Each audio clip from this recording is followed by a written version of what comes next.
Cold opening, cold opening, Cold opening, cold opening, cold opening. cold opening. All right, I guess we're Lucas. here, guys. Yes, we are. Yeah, we're here. We're live. That was it. That was a big deal. Yes, it was. Now, Did you guys? I hope everyone saw our intro. We worked a lot on that. Like the animation was, it was perfect. You can see it next episode. Yeah, I'm sure. We'll be discussing it in full by then. Okay, well, actually, hot snap. This is officially the 10th episode of this podcast. We actually made it that far. Wow.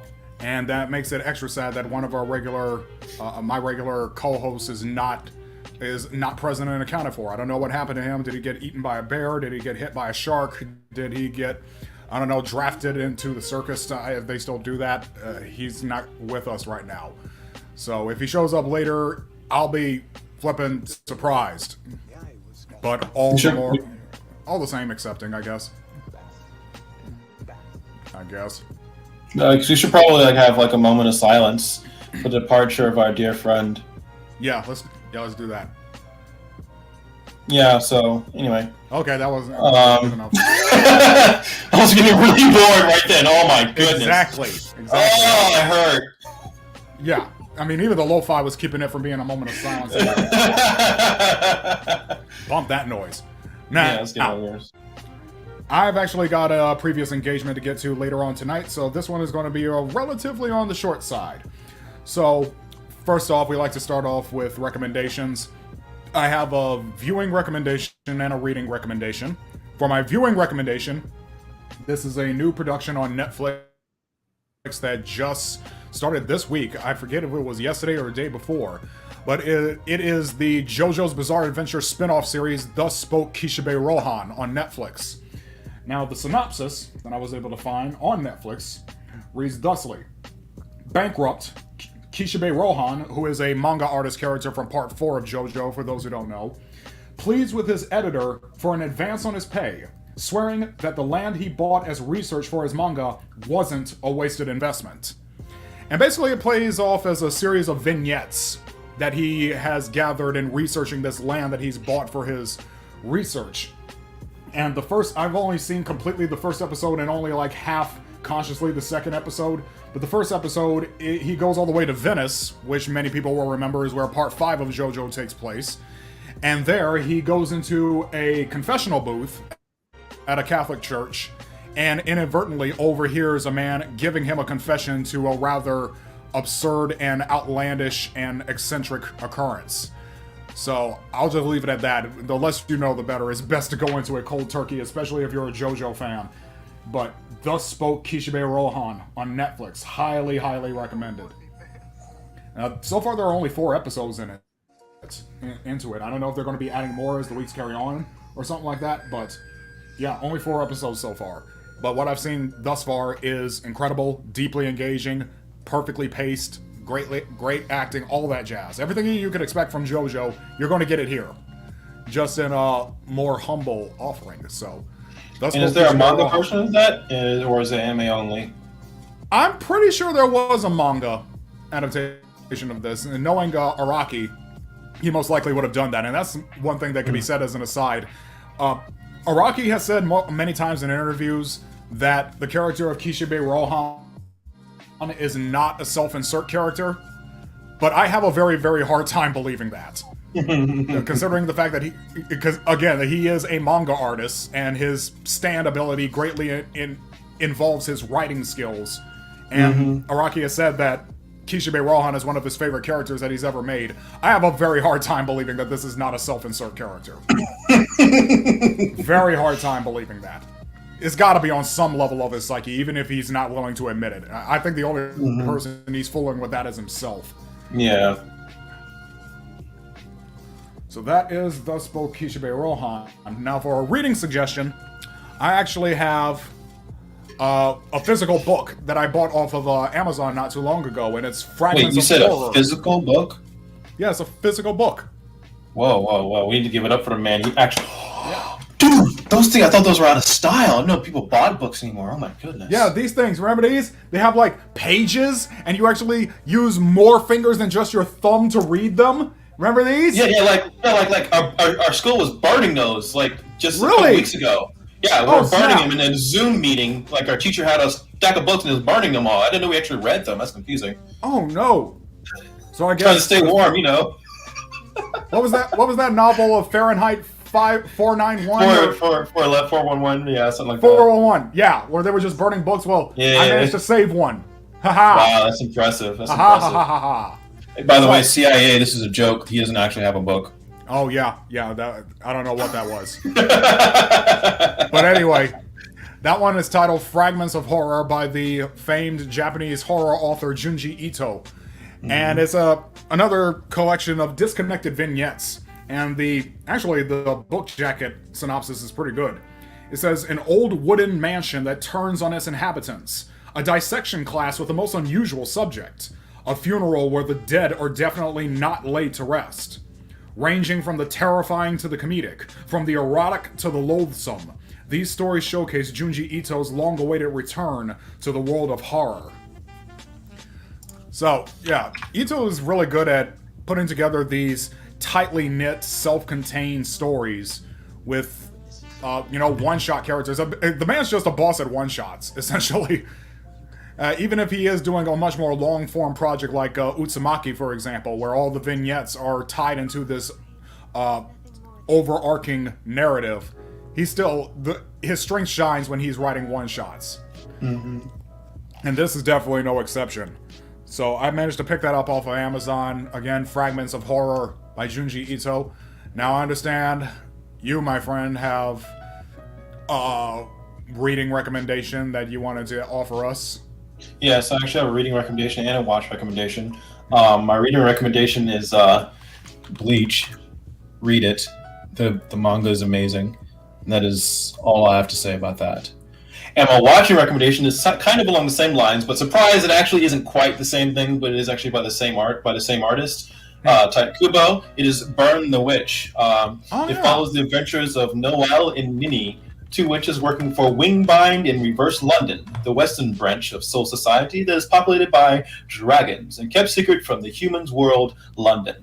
It's very interesting as it's a semi-surreal look at reality, but it's in a dragon world. It's really strange. It's really hard to describe because it's in Taikubo's typical abnormal but very entertaining style and very enrapturing style, and I recommend it. And it is tied to his universe in a way that is very interesting, and you should watch it / read whatever the manga is. But it is a one shot, but it was so popular, I do believe it is going to be adapted even further in the future, and hopefully tied more into the other universes that he has. Right, so just for clarification, Burn the Witch does take place in the same fictional universe as Bleach. It does. It does. That is confirmed. Okay. But I'm not going to go too deep into that because it's very interesting. Okay, fair enough. Now, as I remember, didn't the Bleach manga kind of crash and burn at the end? Yes, unfortunately, it crashed and burned at the end due to many reasons, such as declining viewership. Other flagships were going on at the time; they're more popular, other shonens, but as well as some funding issues, and he kind of just crammed everything into the end in a very didn't really flesh out the characters very much, but they're all still very interesting, and they all still came to life, but he didn't take the normal 5 chapters for each character, and lots of characters ceased to exist that would be very interesting. Let's hope they don't do that for the anime, but they probably will. But I'm hoping that he comes back and writes more stories for them, and it seems that the dedicated Bleach fan group is making them do more, so that's a good thing. Okay, so is the anime in production, or has it been released? For Burn the Witch, it has already been released. For the Bleach coming up, it is in production. It's there's another Bleach production coming. Yes, there's no Bleach production coming for the remainder of the Bleach manga. Oh, okay. So, yeah, that's right, because they stopped the anime production before the manga actually concluded. So, I'm not too sure how wise a decision that is, considering that, again, the manga crashed and burned so hard that I'm not sure anybody wants to see it in anime form anymore. But I don't think you understand. We need it. I guess we have been waiting a long time for this. And we hope that he fleshes out the characters more. We need more Bleach. So don't you dare put that negativity into the air. Okay. If you say so. Greetings, Imperial citizens. Oh boy. Who's Imperial? You're Imperial still? I thought I killed them all. We are all of the Imperium of Man, sworn to service of the Emperor. So that's one of us. Because I guess so. I'm not the Imperium of Man. I'm actually. No, don't tell me you're Tau. Don't tell me you're Tau. Bruh. What, are you more orc? Oh, yo, no. Are you racist or something? Do you hate orcs, sir? Is it racist? Why would I be racist? You have a problem just because I filed down my fangs?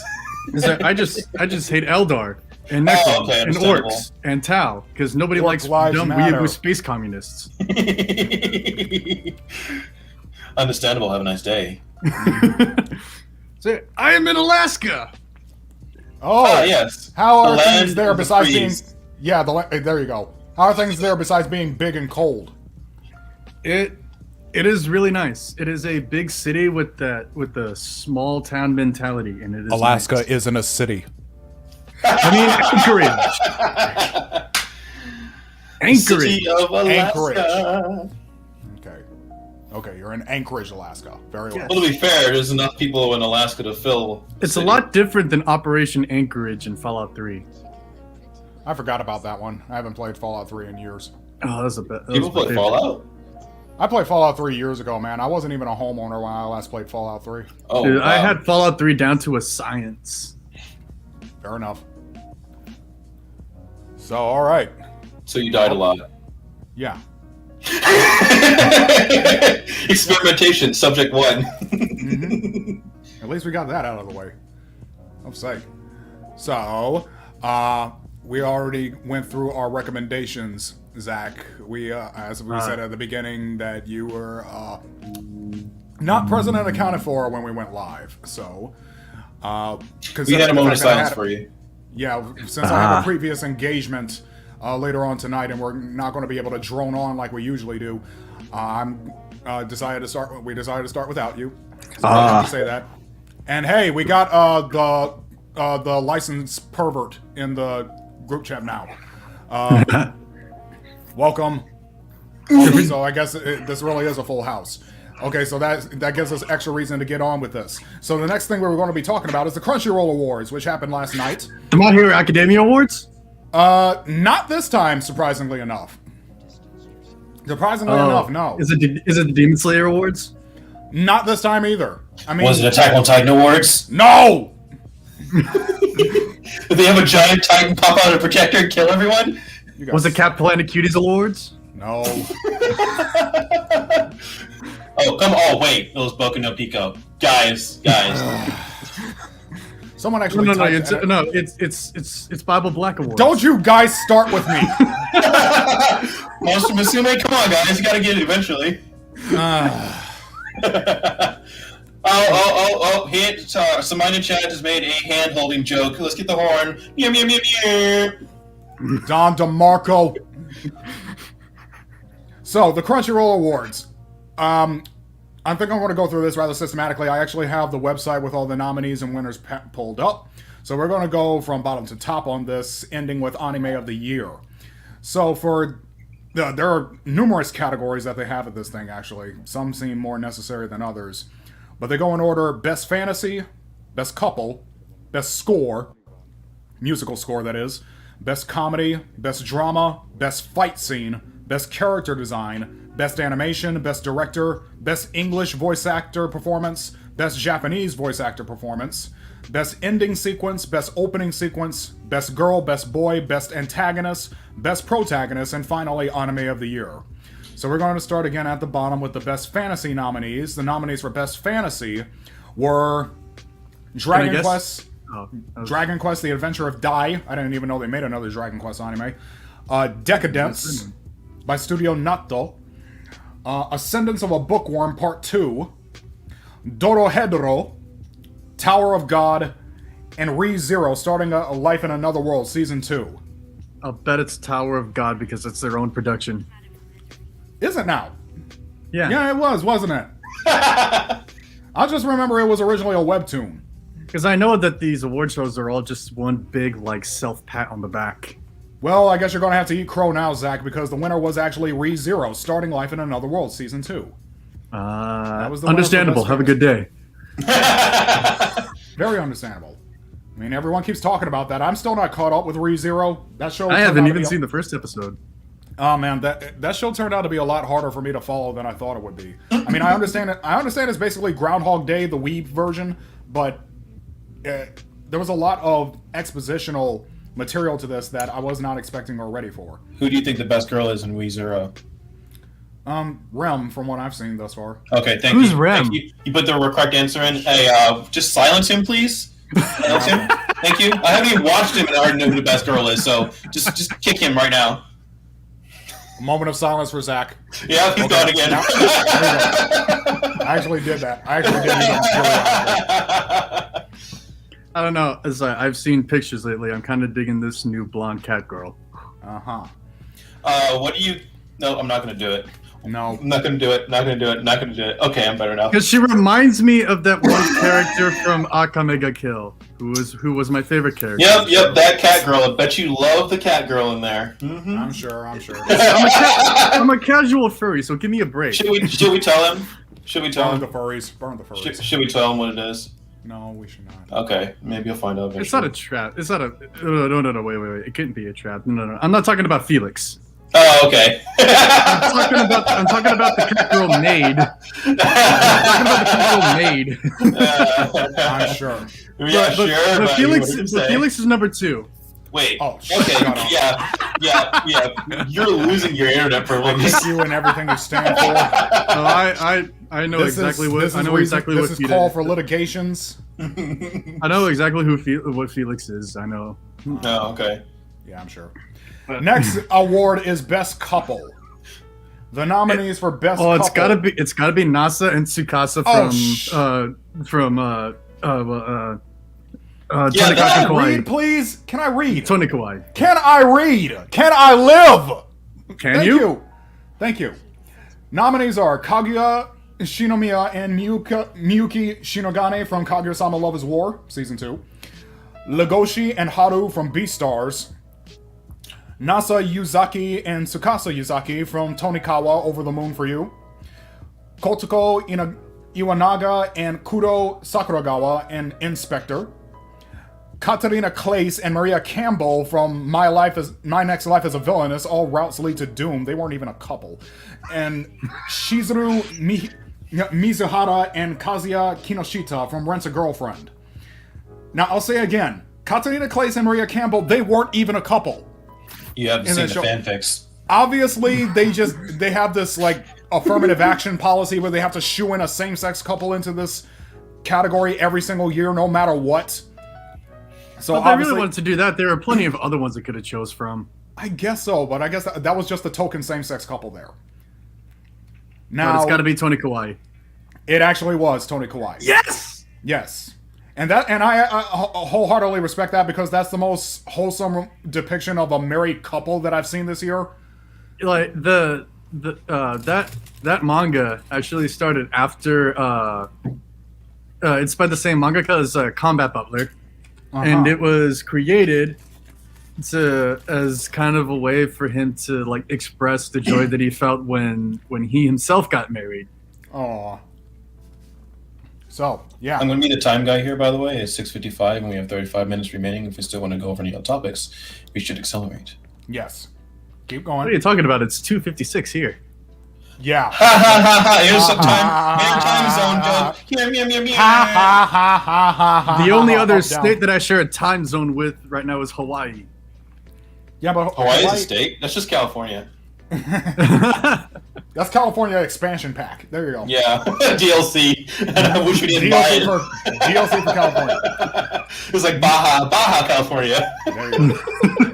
Next I thought award. Catalina Island was California expansion. Oh, you shut up! Next award is Best Musical Score. The nominees are Great Pretender, Beastars, Tower of God, Keep Your Hands Off Eizouken, The God of High School, and Japan Sinks 2020. Now, either got to I've be only seen a handful of Pretender those. or Keep Your Hands Off. Actually, against all odds, it was Tower of God. They patted themselves on the back. That time they did. That time they did. Okay, best comedy. We need to get through these. Best comedy. Nominees are Keep Your Hands Off Eizouken, Kaguya-sama Love is War, My Next Life as a Villainess, All Routes Lead to Doom, Sleepy Princess in the Demon Castle, Kakushigoto, and The Misfit of Demon King Academy, History's Strongest Demon King reincarnates and goes to school with his descendants. God. Oh, Misfit is really good, I gotta say. Okay. Isn't that... That's not the one I'm thinking of. That was basically My Hero Academia, the discount version? No, it's about, like, a demon king from the past that sacrificed himself to create an arrow of peace, and then he becomes reincarnated and decides to enroll in the school named after himself. Uh-huh. But nobody believes that he's the actual demon king. Oh, I see. But he like retains all like the powers and stuff like that, and despite him being like it's like, oh yes, I am royalty, but I'm also magnanimous. Okay, then. Alright, so the winner is Kaguya-sama Love is War. Which I can respect. That is Chica made the comedy for that. Not just her. The whole show is a brilliantly written piece of comedy. I mean, the whole plot line is two tsunderes fall in love. And that alone just provides as much comedic gold as you can muster. Chica's just like the cherry on top. Sadly for me, my choice for that would have been Keep Your Hands Off Eizouken, but I'm not the one calling these shots. So, best drama. Why are you not the one calling the shots, though? Because I don't work for Crunchyroll. Oh, right. Yes, exactly. Okay, best drama nominees. We have Fruits Basket, Season 2. Great Pretender. Japan Sinks 2020. Sing Yesterday for Me. Beastars, and Somali and the Forest Spirit. It's got to be Somali. You think so, wouldn't you? Yeah, because I am the feels connoisseur. I'm sure, but strangely it was Fruits Basket Season 2. Understandable, it's a classic. Yes, a classic is a remake of a classic that I wasn't aware anybody was really asking for. Was anybody really asking us to put Fruits Basket back into production? Does anybody ever really ask for a remake that actually happened? I don't know. But that's the thing. Okay, best fight scene. We have Satoru Gojo versus Ryomen Sukuna in Jujutsu Kaisen. We have Jin Mori versus Jego Taik in The God of High School. We have Bekoli versus Dark God Vecta from Sword Art Online Alicization War of the Underworld Part 2. Deku versus Overhaul in My Hero Academia Season 4. Jin Mori versus Han Daiwi in The God of High School. And Brawler versus Master in Akudama Drive. I know God of High School is just pretty much Sakuga the anime. Yeah, kinda. That's why I got nominated twice for this category. They're really stretching. Yeah, but actually it was My Hero Academia Season 4, Deku versus Overhaul, that won. I remember reading that in the manga. That was a good one. Yeah. Okay, best character design. Now, this is one that I was actually watching this with my art business group last night, and we had a big talk over the character design. But the nominees for best character design are Keep Your Hands Off Eizouken, Great Pretender, Toilet Bound Hanako-kun, B&A Brand New Animal, Tower of God, and Yashahime Princess Half Demon. Now, my call, being biased, was Keep Your Hands Off Eizouken, but I would have been perfectly fine with Great Pretender winning. I'm thinking the Hanako one. You think so? Yeah. No, Hanako. Actually, yes, it was Toilet Bound Hanako-kun. I haven't seen it, but I've seen some pictures of like and panels of the manga, and the character designs are different. Yeah, it's definitely a unique approach to character design. So moving on for best animation. Best animation nominees are The God of High School, Keep Your Hands Off Esoken, Great Pretender, Jujutsu Kaisen, Princess Connect Redrive, and Beastars. Isn't Princess Connect a game? Yes, and an anime. And an anime, yes. Oh, I didn't know that. Okay. Yes, it is. It's both. I think it's one of those gacha games again. Yeah. Yeah. But I said from the beginning that if Keep Your Hands Off Esoken did not win, there is no justice in the world because it is literally an animation about animation. So, thank God there are still some smart people at Crunchyroll that did win. Oh, phew. I just about lost hope in everything. Mm-hmm. I mean, there were a lot of really good animation in the other ones, but compared to Keep Your Hands Off Esoken, there's just no comparison. None. Now, we still got a few awards to get through, so let's move on. Best English Voiceover Performance. Nominees are Crispin Freeman as Zio Sudra in Fate Grand Order Absolute Demonic Front Babylonia. Aaron Phillips as Laurent Thierry in Great Pretender. Zeno Robinson as Hawks in My Hero Academia Season 4. Johnny Young Bosch as Bam in Tower of God. Jonah Scott as Legoshi in Beastars. And Anais Quinones as Echidna in ReZero Starting Life in Another World with Season 2. Now, just hearing the clips that I heard, I thought that Jonah Scott from Beastars was going to win. But it actually turned out to be Zeno Robinson for Hawks in My Hero Academia. Which I can respect. He really put in work for that performance. I mentioned it does seem to snag some good performances for the dub. All right. So, best Japanese performance. We have Riho Sugiyama as Minare Koda in Wave Listen to Me.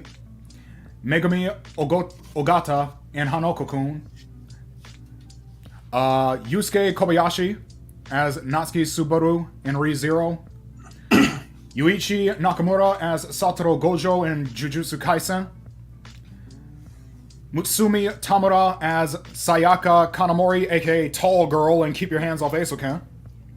And Yusuke Onuki as Daisuke Kanbei in The Millionaire Detective, Balance Unlimited.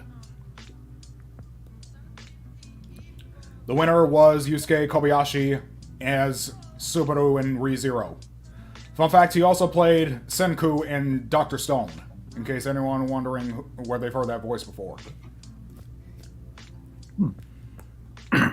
Now, best ending sequences. I've seen all of these.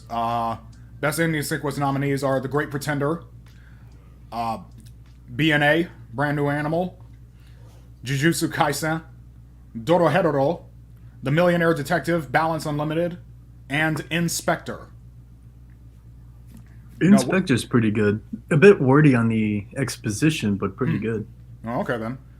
Well, the winner was Jujutsu Kaisen, which it wholeheartedly deserved. It was unorthodox in all the right ways, but still respectful. Okay, now best opening sequence. We have Keep Your Hands Off Esoken, Jujutsu Kaisen, Beastars, Great Pretender, Kaguya-sama Love is War Season 2, and Haikyuu To the Top. It's got to be easy breezy. That's what I thought too. Unfortunately, there is less justice in the world than there needs to be. Beastars won for best opening sequence. That's a real shame, I know. If not, Keep Your Hands Off Esoken, I would have at least gone with Kaguya-sama. But it's okay. So the furries won over this round. Yes, they did. I'm sure you're right. Okay, nominees for Best Girl. We have Sayaka Kanamori, Tall Girl from Keep Your Hands Off Esoken. Chizuru Mitsuhara from Rent a Girlfriend. Noi from Dorohedoro. Katarina Claes from My Next Life as a Villainess, All Routes Lead to Doom. Abigail Jones from Great Pretender. And Kaguya Shinomiya from Kaguya-sama Love is War. Now, of course, my nomination was Tall Girls and Sayaka Kanamori, because she's the best animation producer that anybody could ever ask for. Knows how to actually get things done. Unfortunately, I'm not the one who's in charge here, so Kaguya Shinomiya won for Best Girl. Which honestly I think was a throwaway win. Like, Katarina Claes is more deserving than her. I kind of was hoping it was Tsukasa.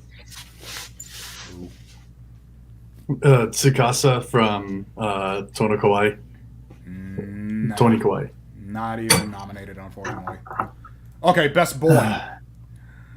Gotta We be have- Nasa. Yeah, you can be excited now. He's giving me best boy. Kaimen from Dorohedoro, Satoru Gojo from Jujutsu Kaisen, Shoyo Hinata from Haikyuu to the top, Kun Aguero Agnes from Tower of God, Legoshi from Beastars, and Anos Voldigold from The Misfit of Demon Academy, blah blah blah blah blah blah blah. What is that title? Voligold. It's got to be Voligold. It's got to be Misfit. It's got to be him. He is best boy. Unfortunately, Crunchyroll would disagree with you. Shoyo Hinata from Haikyuu Dang it. won. Again, that seems like just a popularity vote to me. This Voligold is the Flex King. I guess so. Okay, 3 more. Best antagonist. We have En from Dorohedoro, Ryomen Sukuna from Jujutsu Kaisen, Rachel from Tower of God, Akito Soma from Fruits Basket Season 2, Echidna from Re:Zero Season 2, and Overhaul from My Hero Academia Season 4. Kidna. Echidna? You think so? Yeah. Glenn? You haven't seen any of these. What am I? No, I haven't watched them. Well, the winner was Ryomen Sukuna from Jujutsu Kaisen, which I honestly agree with. The idea of a disembodied villain riding shotgun in another dude's body, that's a really interesting concept, and he has just swerve and style and swag for days, so I can definitely agree with that decision. Echidna is the Aqua of anime villainesses. I see. The question is, do you like Aqua? Yeah. No, I prefer Megamine. Okay. Best protagonist. I'm gonna let that put one slide. no gonna comment in dots and all caps. Swerve. Because she's funny. Okay. Best protagonist. We have Natsume from Decadence, Katarina Claes from My Next Life as a Villainess, All Routes Lead to Doom, Yuji Itadori from Jujutsu Kaisen, Anos Voldigold from The Misfit of Demon King Academy, yada yada yada, Midori Asakusa from Keep Your Hands Off Asaken, and Shoyo Hinata from Haikyuu to the top. Any Voldigold. guesses? Huh? Voligold. Again, incorrect. It's Katarina Claes from My Next Life as a Villainess, won for Best Protagonist. I can see the argument for that. That show was a lot of fun to watch. I'm not gonna lie. It was like watching Markiplier play a dating sim in reverse. Yeah, and he's just totally flexing and like doing all like the tautologies. It's like, oh, you think stopping time is enough to stop me? Yeah, basically. It's like, you think killing me is enough to kill me? Yeah. It's like, but people die when they're killed. Yeah, that was like earth-shattering information right there. Yeah. Okay, finally, let's get this over with. Anime of the Year. The nominees. Keep Your Hands Off Asokan, Jujutsu Kaisen, Great Pretender, Dorohedoro, Appare Ranma, and Beastars. Now my pick is Keep Your Hands Off Asokan. Same. Probably Jujutsu Kaisen. It was Jujutsu Kaisen, which I can respect. You know, the author of My Hero Academia has gone on record saying that that's the next big thing in shonen entertainment right there. Jujutsu Kaisen. And since, considering the fact that he's the current big thing in shonen entertainment, that's a lot of praise. So those are the Crunchyroll Awards. There's a lot of idiots running this thing, but, you know, we'll just hate them in silence. Alright, so thank God it's only 7:10 It is right now. 7-Eleven. Yes, it is 7:11. Come on, man. It's 7-Eleven. You gotta say It it. is 7:11. It is 7:11. Trying to So- find me my magic number. With that being the case, let's go ahead and get into the brunt of our discussion for this episode, and that is Attack on Titan. So, I have watched all the way up to the end of Season 3. I have not started Season 4 yet. Wait, what? Frederick Nietzsche, the anime? I guess if you want to call that. So, Glenn, I guess and Glenn, have you gone into Season 4? I watched everything in a week. Dag.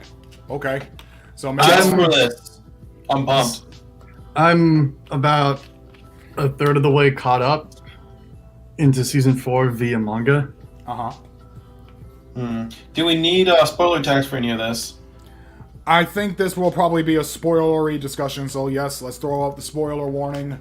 Spoiler alert! Oh no! Spoiler alert! I'm Wee woo. If you haven't watched it yet, you're a nerd. Woo. People who complain about spoilers are milk drinkers. Well, I don't know that analogy works, sir. I don't complain about spoilers.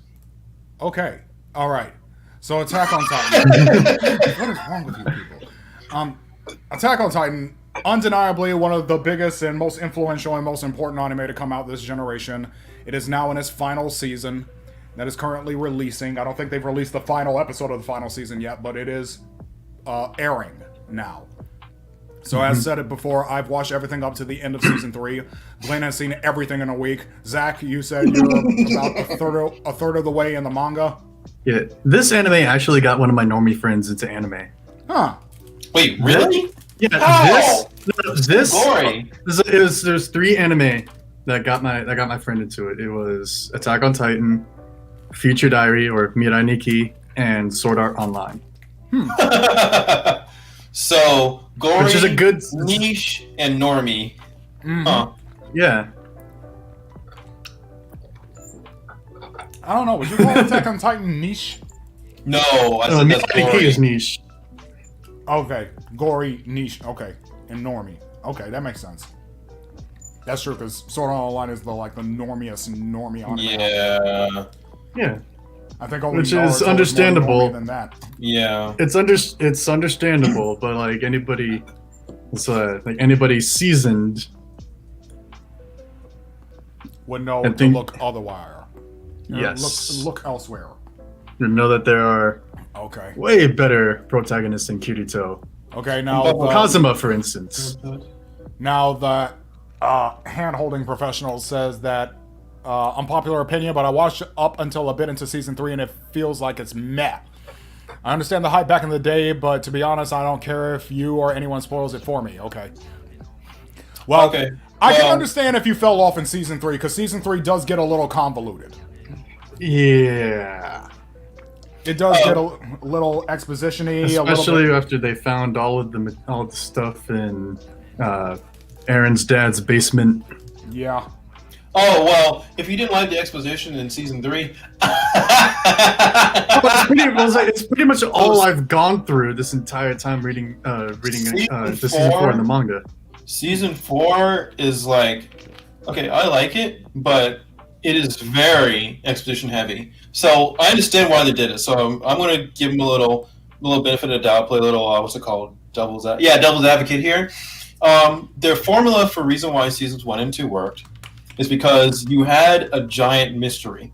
You know, it's a giant mystery that no one understood what was going on, and no matter what happened, how many thousands of people died, the amount that you got out of that to discover what the mystery was like into my fingernail, and it created a level of tension. Where it was like, wow, this is how much information costs. It costs thousands of bodies. It costs whole squads. It costs tons of time, and that investment is what kept it going forward.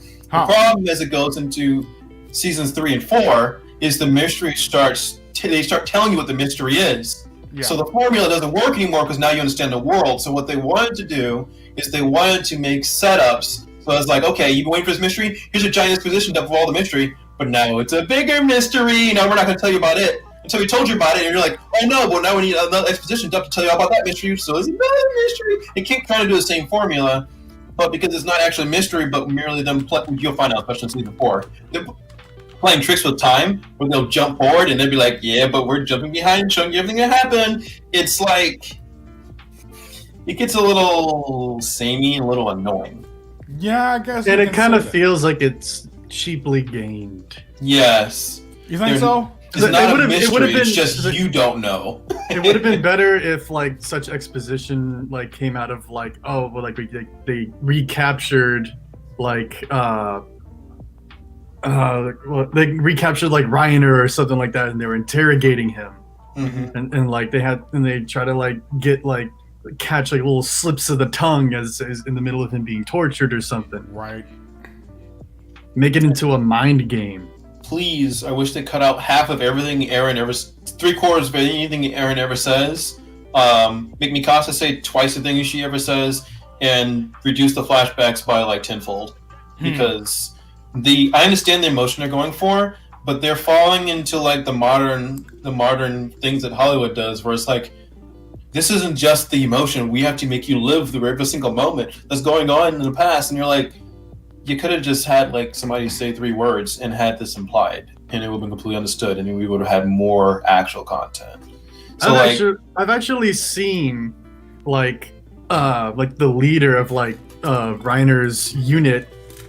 I've actually like seen that get referred to like 3 times. Like I got it the first time. It's like, oh yeah, he died saving Reiner because Reiner was incompetent.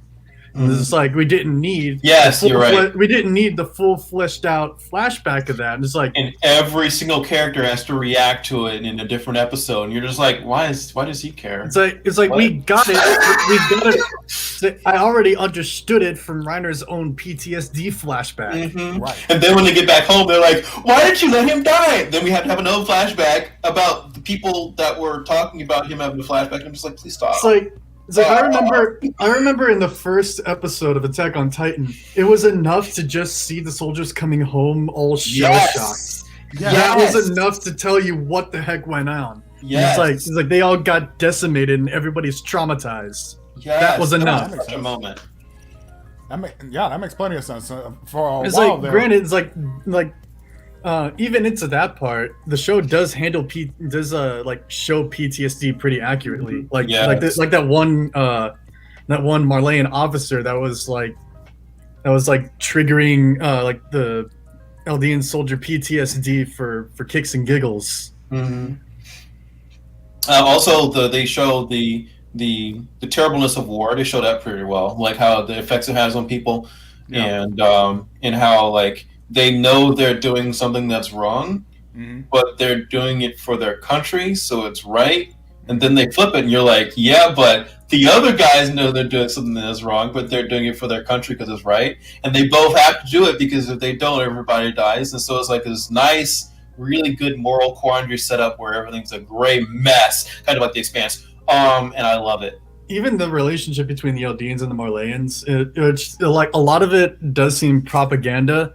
But especially with what Al said in Eren's dad's flashback, like Raw Monsters thing. You talking about that quote? Well, it's like Royal Monsters, but like even just like everything about like Eldian history just is kind of like muddled with propaganda at this point. Yeah, that's true. Even the counter propaganda that Al put forth in the Splinter Cell group.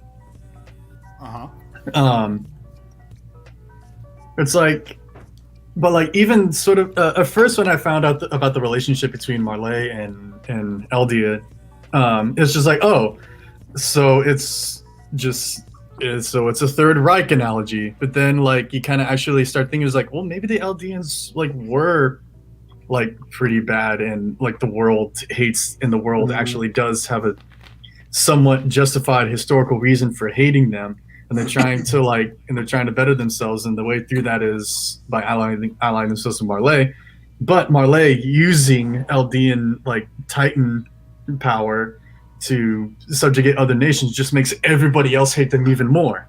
But on a positive note, I really like the World War I and World War II cultural references throughout it.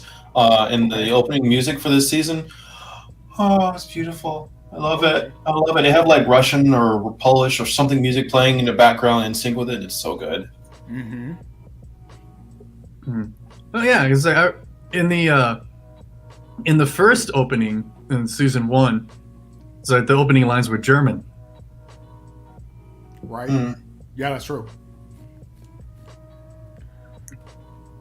So what you, Psychros? Any thoughts? Otherwise, I'll just keep droning. Yeah, well, while you guys were talking about that, a big concern for me is that this was starting to go into like J.J. Abrams' big black box. type territory where they just keep everything shrouded in mystery and respond to the audience's reaction to whatever they think may be the mystery.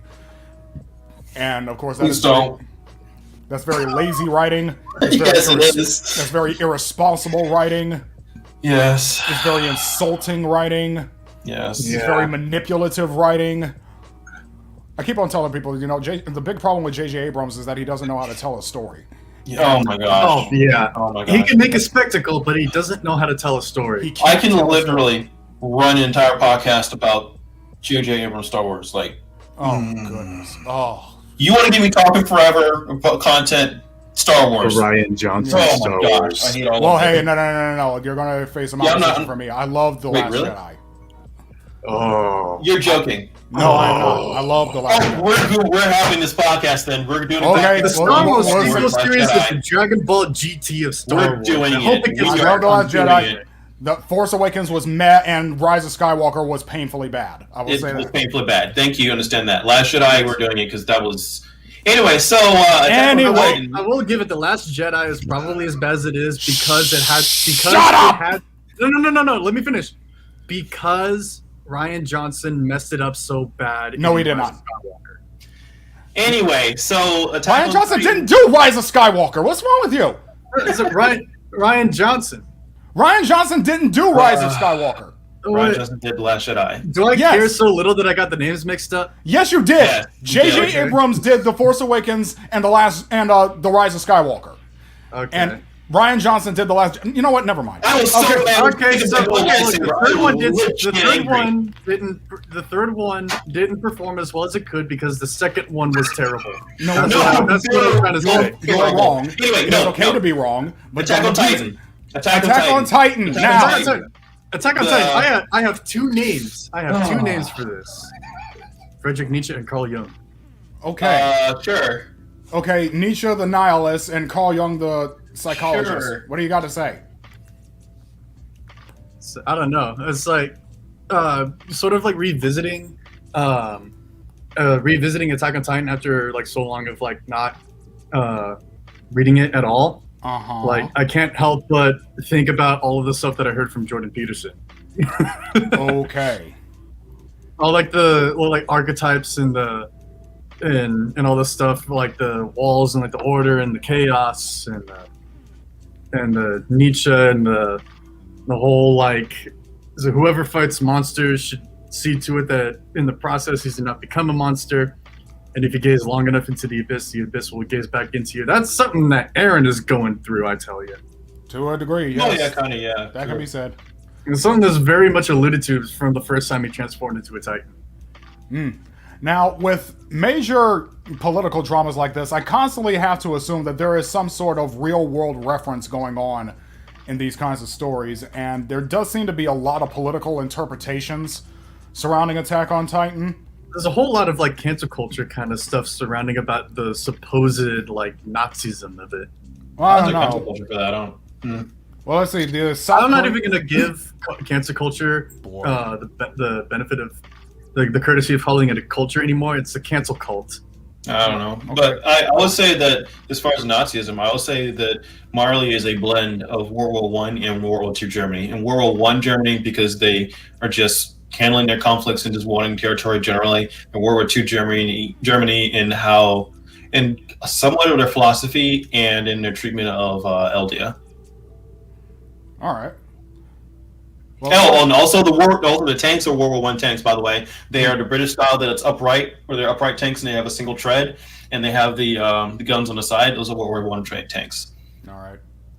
The guns definitely do resemble.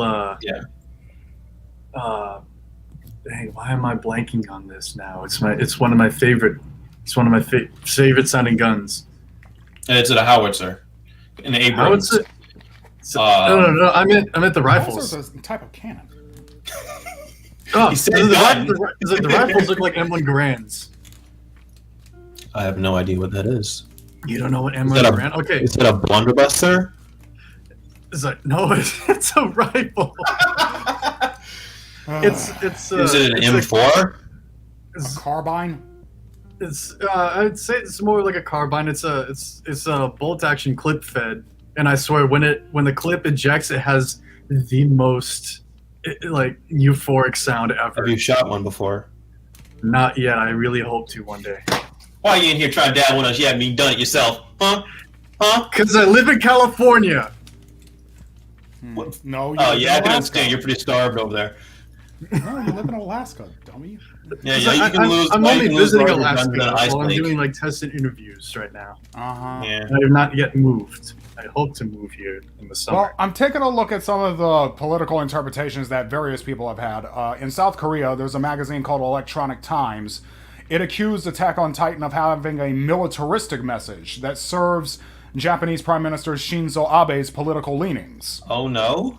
Well, No. when you have an enemy, from like season 1 through 3, when you have an enemy that absolutely cannot be reasoned with, military is the only option. True enough. Like when you have like mindless giant monsters attacking you, you can't freaking talk with it. The only thing you can do is destroy it before it destroys you. I think you had other interpretations though, didn't you? Or was that the only one? I don't think so. No. There were others. That's all I want to know. The series also resonated with Hong Kong youths who saw the invading Titans as a metaphor for mainland China. I knew it! Yes! That could be said. Free Hong Kong. Yeah, Hong Kong media commentator Yuan Tat praised Isayama's style and the versatility of Attack on Titan's setting, which opens itself to readers' various interpretations. Let's see. I heard that the mangaka's inspiration for the Titans was drunk people. Maybe. Yeah, it was. That makes sense. In 2013, after media linked to a 2010 blog post by Isayama indicating that the design of the character Dot Pixis was based on the Imperial Japanese General Akiyama Yoshifuru, an internet flame war about the general's war record, e.g. allowing the Port Arthur massacre to occur, ensued on his blog and included death threats to the author. Delicious. Typical and internet. a whole bunch of different anime reference Nobunaga Nobody Bats an Eye. Yeah, that's true. Yeah, how many times has Nobunaga been depicted in Japanese fiction? Goodness me. Even the Joker has been depicted as Nobunaga. Yes, he has. Okay, let's see what else we got. So the outrage of it is a whole much ado about nothing. All right, at the 14th International Graduate Conference in Political Science, International Relations, and Public Policy at the Hebrew University of Jerusalem, held on December 12th through 13th in 2018, Inbar Pinku compared the three walls in Attack on Titan in context to the Great Wall of China, the Berlin Wall, and the Israeli West Bank Barrier, and concluded by claiming that walls of any kind do not create secure environments, but only a false sense of security that could crumble at any given moment. What about the Titans on the walls? Are they a false sense of security as well? That is such a hyperbolic statement. Does this article include anything about Trump? The walls are security. surprised. Like, you live inside of a wall, so you don't have to shield yourself from the elements outside, whether it be too hot or too cold. You have walls to protect your privacy from peering eyes. Yeah. It's like walls are security. Excuse me, sir. I don't live with walls. There are only doors. See, my door is open. Never mind the door behind the door. Yeah. What's the difference? Is a locked door is just a wall. Yeah, okay. That never opens. The wall is just a door that refuses to open. Yeah. The time is now 7:30. I'm the Juggernaut. Okay. Critical interpretations of Attack on Titan highlight characteristics shared by the race of Eldians and the Jewish people, noting their persecution by Marlians was similar to the Jewish persecution by Nazi Germany. This has led to accusations and theories of anti-Semitism and fascism apology against the...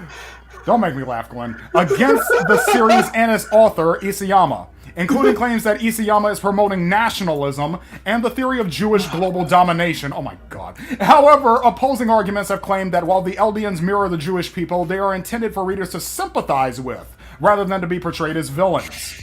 I actually, now that I think about it, I think the whole Aldean and Marleyan thing is more akin to the Armenian genocide. Yeah, that could be said. And with the Marlians being the Turks. Mm-hmm. Yeah, that would make sense. Because like the back then it's like the Eldians were more successful and stuff like that. But Right. at the time of the Armenian genocide, it's like Armenia was very rich and successful despite its small size, and the Turks like sort of like exiling them to that country before. It's just like, wait, we exiled you to this land. You're not supposed to be more successful than us. I'll kill you. Yeah, exactly. I was thinking it would probably be more like the conflict between the Czechs and the Germans and the Habsburg Empire in the early 19th century.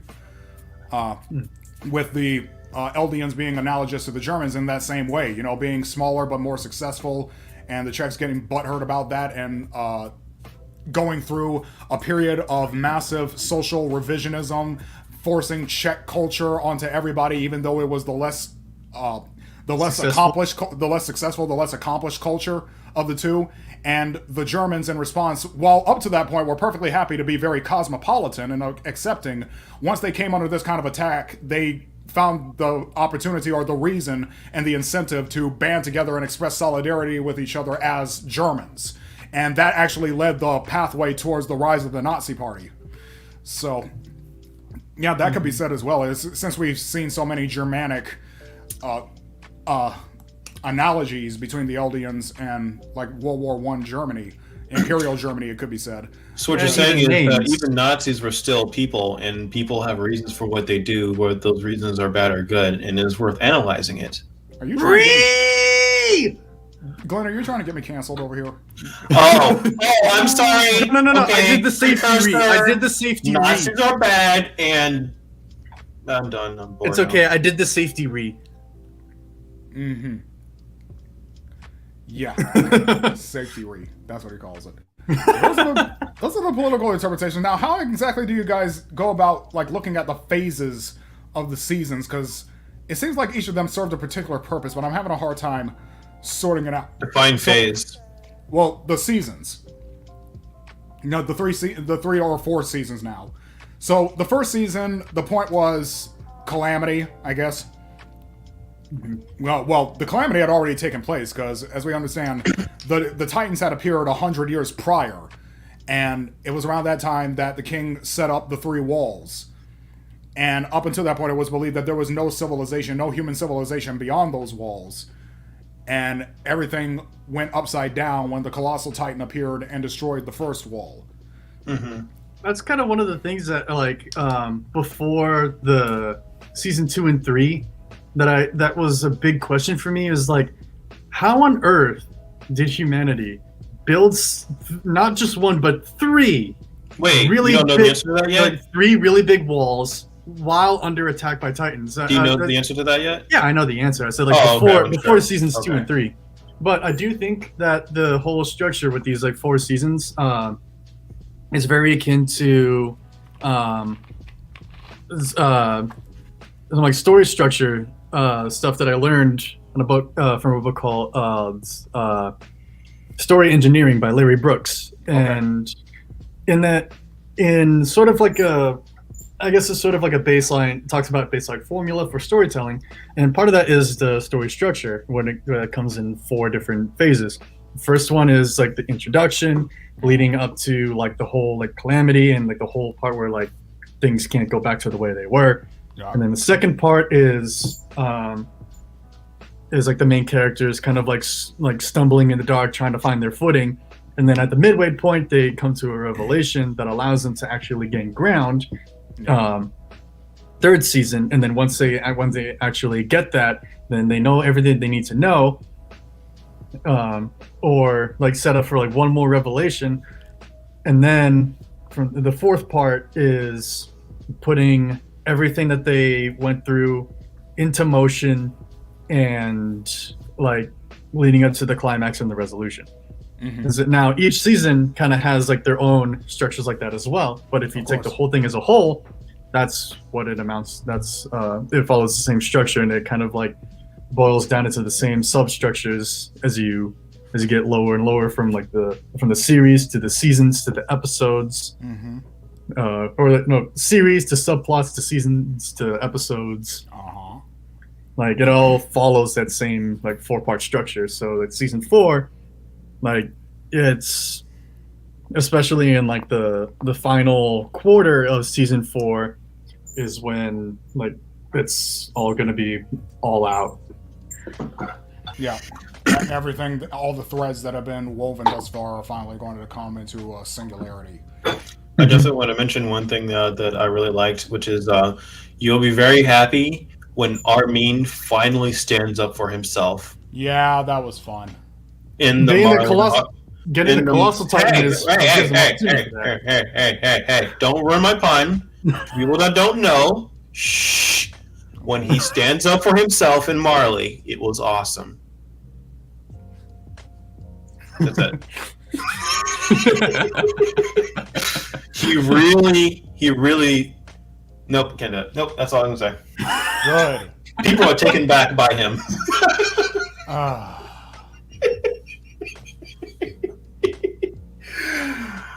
Also, if you want to do that Star Wars thing in the future, I mean it, I will fight you to death. Yeah, I will. We'll go to blows. I'm bringing nunchucks. Anyway, yeah, I guess. How exactly are we expecting that all of this to play out? The end of season 3 basically is Eren coming to the determination to basically go over to the Malians and destroy them. Yeah, basically do what Reiner did to them. You know, that's what it seems like. Like, yeah, I'm going to go over there and just wreck their entire lives. I think either Eren is either going to gain some sort of sympathy, or it's all gonna go down in a tragic blaze of glory. Everybody loses. Yeah, yeah. Probably. That's what it does seem like one of those stories that is going to end that way. Tragic blaze of glory, end of an era, like in like the rest of the world, like picks up, like rebuilds from the ashes. I feel like it's gonna be an Akame ga Kill ending or Code Geass ending. I don't know what you're talking about. If you're not seen Code Geass. Okay. What about an Akame ga Kill ending? I don't think so. You don't think so? No, really? No, this seems to be too set up for a tragedy to end like that. Was a tragedy? What are you talking about? Akame ga Kill. Oh, you said Akame ga Kill. I was thinking. Yeah, not Kill. No, Akame ga Kill. Akame ga Kill. I haven't seen that ending yet, so. Oh, okay. Oh. I know that. I know. Very realistic. I just know the show had 0 plot armor, so. I'm pretty sure everyone's walking around. Well, with there's plot armor. There's plot armor. You can go ahead and become attached to any character you want. Go ahead. Yeah, go ahead. Yeah, I'm sure. No, but like, wait, who's the best girl for Attack on Titan? I'm gonna say it's Hanji Zoe. I'm gonna say it's Sasha. Oh, I was gonna say Mikasa. That's a normie choice. You, Mikasa? You know what? I think it's a normie choice, but I'll respect it because Mikasa is very mom-ish, and we love the mom. We love the mom waifus. I guess so. She has those abs too. Yes. Yeah, and she does rock those abs. She has Levi's abs. No, Levi has her abs. Well, what about Historia? Historia. I do like behind Mikasa. I would definitely say Sasha if it weren't for Mikasa. Potato Girl. Why Potato Girl? No, because I like potatoes almost as much as she does. You eat them raw? No. Oh, okay. Just making sure. What about the time she stole like a little like? Yeah, and she's always stealing meat. Yes. And you don't know what she's going to do with it when she finally gets it. Eat it raw. I don't know. That look on her face, it looks like she's going to do something else. We have gone into euphemism territory. I was merely going to say, like, remember when they got all that meat from Marley and she's just like, that's great. Too bad you guys don't know what's going to happen. Yeah.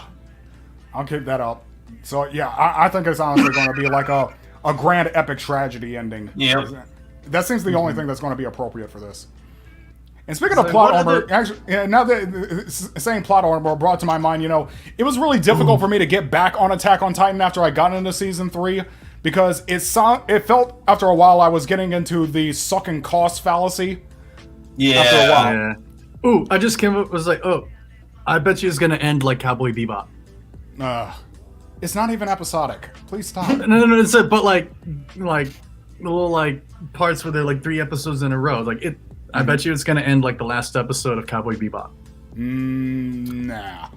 There is one episode with those Levi is very heavily featured in versus the Beast Titan.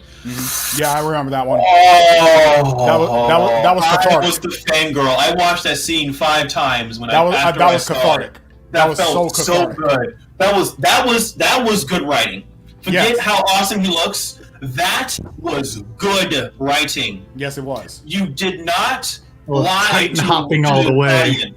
You did not lie to the audience. You did the setup. You didn't surprise them. You knew exactly what was happening. You had the actual cost of the number of lives, and you didn't jerry-rig any kind of, but they survived. No. The cost that it took to get the one achievement was worth it, and you felt it, and it was good. Yes, very true. And then you felt so robbed of it when that one 4-legged Titan came up and snatched it. You don't get your dry hump back over here. Oh, never mind. Mm-hmm. At the same time, you know, when Aaron as a Titan took on the Armored Titan, I was like, okay, Titan Jiu-Jitsu is my next new favorite thing ever. Now. But at the same time, you know, I actually said in passing that if Attack on Titan is your favorite anime, you're probably one of those people who's been trying to convince everyone that The Walking Dead is still worth watching. By the way, it's not. I stopped watching it shortly after Glenn died. Yeah, so did I. It was sometime around the time that Negan got introduced. Sometime around the time Negan got introduced, I quit. I like Negan as a character, but there are things they did in that show that just like completely ruined everything. Once they deviated so far from the original comic that like the only thing in common with it is the names, I just dropped it. Carol is awesome, by the way. Carol. Yeah. Oh, Carol is my favorite. Carol is awesome. Oh, but comic Carol actually died by allowing walkers to eat her. No, that's terrible. She would never do that. That's terrible. You don't. TV Carol wouldn't do that. You don't know comic Carol. Comic Carol went nuts and like in a motherly way let walkers eat her. Movie Carol has the best transformation from Starbucks, like white middle class kind of white collar middle class kind of person to like fighter, just willing to do everything possible to save her life or save her man or save her village. It was awesome. Flipping Sigourney Weaver from Aliens up in there, you know. Mm-hmm. And actually, in the comic for that, it wasn't Michonne that got with Rick; it was Andrea. Huh? Strange enough. Didn't they make Andrea a lesbian in the show? I don't remember. Isn't everybody lesbian? I don't think she didn't survive. She didn't survive long enough for that. Oh yeah, she had a camaraderie with Michonne, but like that was it. Also, Rick's boy is a moron. I just want to say that anyway. And he did stay in the house, Carl. Coral is a moron. Yes. Didn't Carl becomes a badass later on? But but he's still a moron. Yeah, but Coral got killed off, didn't he? Yes, but he got so many people killed. I just hated him, and I didn't feel any remorse for him. I was so happy he was dead, and every time I had a flashback, I was mad. Okay. I actually kind of started to like Carl after Lori died. Well, we have come upon 7:45. I have an engagement at 8 o'clock, and I think we can all say the moral of this whole story is: let's wait for the next season of Stranger Things, shall we? Yes. Yes. And pineapple on pizza is okay as long as it's Hawaiian pizza. You're an evil human being. Only Hawaiian pizza. That's why you hate The Last Jedi. Boba pizza is where it's at. Boba pizza is where I hate you and everything you stand for. Look, man. It's just the way it is, okay? If it's called Hawaiian pizza, you put Hawaiian things on it. Yeah, well, that's why Hawaiian pizza shouldn't exist. Wow, why are you hate Hawaiian people?